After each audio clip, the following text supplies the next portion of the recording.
রবীন্দ্র জয়ন্তী উপলক্ষে জোড়াসাঁকো ঠাকুরবাড়িতে বিজেপি রাজ্য সভাপতি সুকান্ত মজুমদার শ্রদ্ধার্ঘ্য অর্পণ করলেন কবিগুরু রবীন্দ্রনাথ ঠাকুরকে। জোড়াসাঁকো ঠাকুরবাড়ি থেকে বেরিয়ে জল এবং বাতাসাও বিলি করলেন সাধারণ মানুষ ও দলীয় কর্মীদের মধ্যে। এদিন উপস্থিত হয়ে তিনি বিশ্ববিদ্যালয়ে শুধু নয়, বেশ কয়েকটি বিশ্ববিদ্যালয় নিয়ে রাজ্য সরকার এবং গভর্নরের মধ্যে অচল অবস্থার কথাও বললেন। শ্রদ্ধা জানাতে এসেছেন আপনি আজকে দলের পক্ষ থেকে রাজ্য সভাপতি হিসেবে। সার্বিকভাবে জোড়াসাঁকোর চেহারাটা কি একটু অন্যরকম আজকে? দেখুন, এই বিশ্ববিদ্যালয় শুধু নয়, বেশ কয়েকটি বিশ্ববিদ্যালয় নিয়ে রাজ্য সরকার এবং গভর্নরের মধ্যে অচল অবস্থা চলছে, যেটা অত্যন্ত দুর্ভাগ্যজনক বলে আমার মনে হয়। এবং রাজ্যের সমস্ত বিশ্ববিদ্যালয়গুলো, অর্থাৎ রাজ্য সরকার পোষিত বিশ্ববিদ্যালয়গুলো এই মুহূর্তে অপুষ্টিতে ভুগছে। আপনারা জানেন, প্রত্যেকবার রবীন্দ্রভারতীতে বাইরে স্টেজ করে প্রোগ্রাম হয়, এবার হয়নি। কারণ কি? কারণ আমি যেটা জানতে পেরেছি বিভিন্ন সূত্র মারফত, যে নন স্যালারি গ্র্যান্ট ব্রাত্যবাবু দিচ্ছেন না। প্রতিদিন ব্রাত্যবাবুর ছেলেমেয়েরা দুই পক্ষই বলছে আমরা মমতা বন্দ্যোপাধ্যায়ের চালা, মমতা বন্দ্যোপাধ্যায়ের অনুগামী, মমতা বন্দ্যোপাধ্যায়ের ভক্ত। দুপক্ষই ব্রাত্যবাবুর ভক্ত, তারা মারামারি করছে প্রতিদিন কে এই প্রোগ্রামটা করবে এবং পয়সাটা কে কামাবে।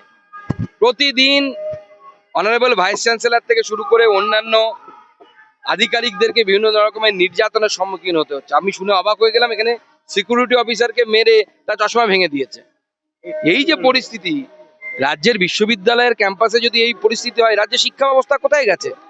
বিশ্ববিদ্যালয়গুলো কি পয়সা কামানোর জায়গা নাকি? আজকে সঠিক দিন নয় এগুলো বলার, কিন্তু আমি বাধ্য হচ্ছি বলতে যে কবিগুরু রবীন্দ্রনাথ ঠাকুরের স্মৃতি বিজারিত বিশ্ববিদ্যালয়ে যদি এই ঘটনা ব্রাত্যবাবুর নেতৃত্বে হয় বা পশ্চিমবঙ্গের রাজ্য সরকারের নেতৃত্ব হয়, তাহলে অত্যন্ত দুর্ভাগ্যের বিষয়। হয়ে গেছে।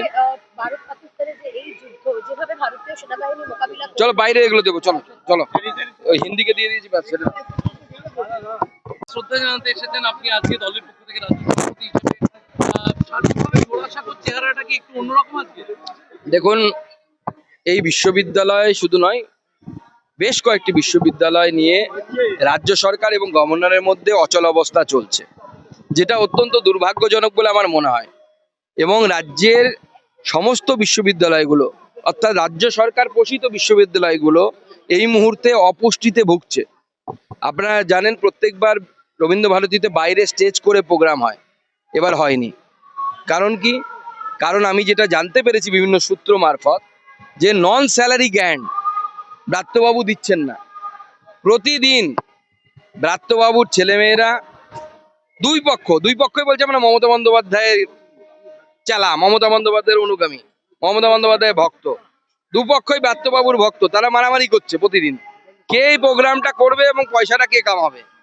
প্রতিদিন অনারেবল ভাইস চ্যান্সেলর থেকে শুরু করে অন্যান্য আধিকারিকদেরকে বিভিন্ন রকমের নির্যাতনের সম্মুখীন হতে হচ্ছে। আমি শুনে অবাক হয়ে গেলাম, এখানে সিকিউরিটি অফিসারকে মেরে তার চশমা ভেঙে দিয়েছে।